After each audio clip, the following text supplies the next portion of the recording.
Now, presenting the brave soul who faced the darkest night, inviting you to join her on a transformative journey through the depths of despair and emerging on the other side with a strengthened spirit, the author of God Prince, Jenny Levitt, introducing a special feature, a series of podcasts where our creator shares her story in different episodes. Hi, friends. If you're seeking hope, healing, and a deeper understanding of how to develop resilience, we invite you to watch the whole episode. Join us as we share our family's unfiltered account of finding a faithful God and seeing our faith strengthened even through life's darkest moments. Hi, welcome back. I'm Jenny. This is Caleb again. So we are continuing some conversations about some of the questions that we get. And so one of the questions is, like, how has being a pastor's son affected your grief journey? And actually, when the accident happened, you'd been a pastor's son, but at that time we were just in ministry. We weren't pastoral ministry at that time. But how has that affected, your grief journey? So I think a couple different ways it has affected me. The first was that because of, you guys' placement, I guess, within the church, I feel like you guys got a lot of the exposure, to people, asking you about you and checking up on you and all of that, and so sometimes I felt like I was getting forgotten or lost in the mix, and so that wasn't anybody's, fault or whatever, but you guys were, I don't know how to say it, but I guess more of the face of the family. Yeah. And then there's me, and I was like, but like I was actually in the accident, and I lost a brother, and I feel like a lot of others just kind of so like just thought that you guys were going through more or checked in with you more. And so that is a part of it, and I didn't always handle that right, so let that kind of, get me or make me bitter, I guess, to a certain extent. But then one of the other things is that because, Dad had been a pastor and then was a pastor, what was it, 2.5 years after the accident? Something like that. I feel like people, and this may have just been my projection onto them or my perspective because of what I was also dealing with in that time, was I felt like a lot of people just thought that I needed to get over it. Because obviously you guys were. Which you weren't because you were still dealing with it, but to them, if you guys were ready to go back out again and become a pastor, then all of the grief must have been gone, right? And so it was not, by the way. And I mean, and so I don't think I'm projecting that much because somebody like actually said that to me, So like if they're ready to go back out, they should be ready to just do a whole bunch of stuff. And so probably not so nice terms. I told them in typical Caleb to take fashion. a hike. Take a hike. That's a nicer version of what I said.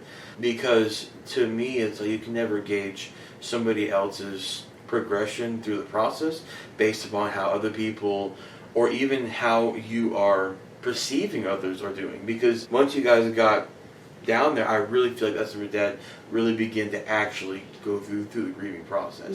He had started it up here, but then whenever you're out there and you're pastoring and it's God and you, God begins to reveal a lot of those things that you hadn't dealt with yet. Right. And so Dad's already, spoke about that, how whenever he got out there, it was very eye-opening to him. Wow, I have a lot of different areas that I have to work through that I thought I was good in, but Satan's going to find any weakness that he can, and he's going to exploit that.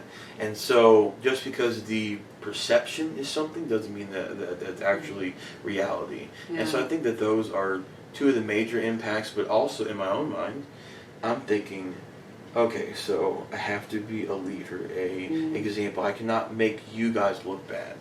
No.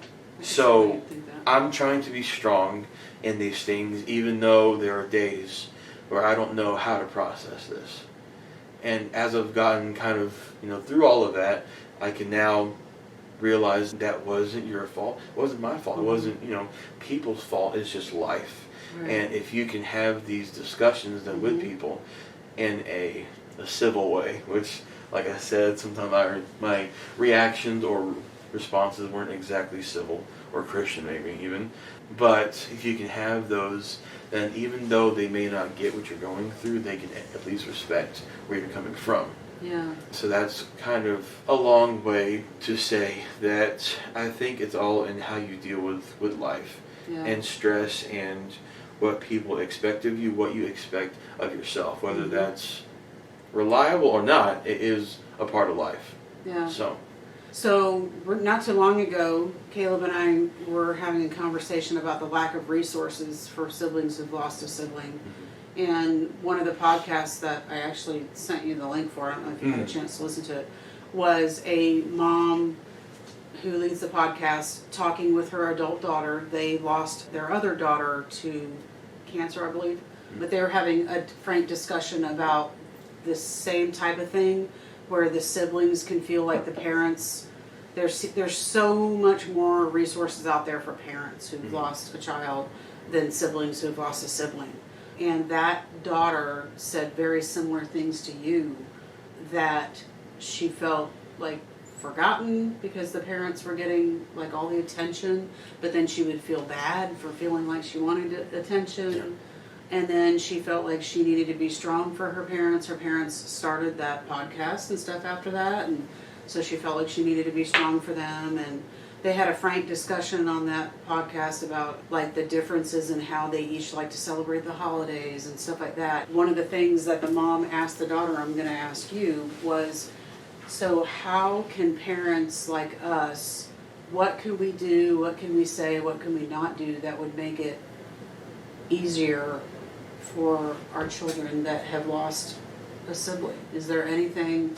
I mean, I think the biggest thing, you just hit on it a minute ago, is talking about it. Yeah, I think that's just being willing to put it out there. The major thing. And then if what we need is different than what you need, don't discount that. But honestly, I think that, well, so you and Dad made that kind of effort.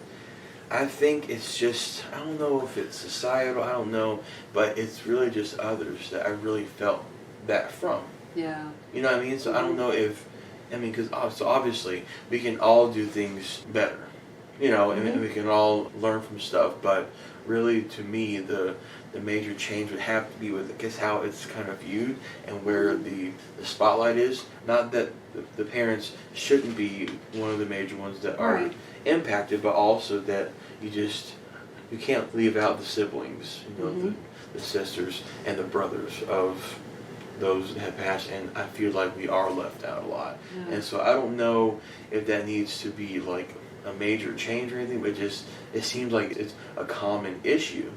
Yeah, and unfortunately, we've known other families that the sibling who lost a sibling spiraled out and away from Christ. Yep. And got into some really, not just stupid, but hurtful things that had long-term effect. And part of that is because of what we're talking about, So I think that needs to be a focus then, because we know. So you can't just help part of the family and then leave the other part to figure it out themselves. Especially whenever normally siblings are, so young, and then they are the ones that are probably either going through teenage years and angst and all of that, or they are young adults, and so you're still not established though. And then to have something like that be part of your foundation, you have to figure out how to deal with that and then to become an actual adult. And so I think that there needs to be more resources, help, but also it comes down to each of us. So if you know somebody that is in that situation, reach out to them. Ask them, how can I help you? Like, what do you need? Like, and so just like taking that step, and you may be inconvenienced, but I think that that's what we are all called to be, so as a Christian, is to lessen ourselves, and so that God can be seen more, and that's how we help others. Doesn't mean that I always want to do it. Not that I want to be, selfish and go watch a movie or just go chill at the house, but I have to start, reaching out, and we all do, I think. We all have to reach out to people who are hurting and just say, whatever you need, I'm here for you. I think if we all started to do that more and showing that love from Christ, because Jesus came down and didn't owe us anything, and yet he gave us everything. And so if we can just give some people something, and that's more than they're getting right now. And then I think as a parent, not being so consumed in your own grief, which is hard to do sometimes, but you have to realize that your kids are watching you and that they need you.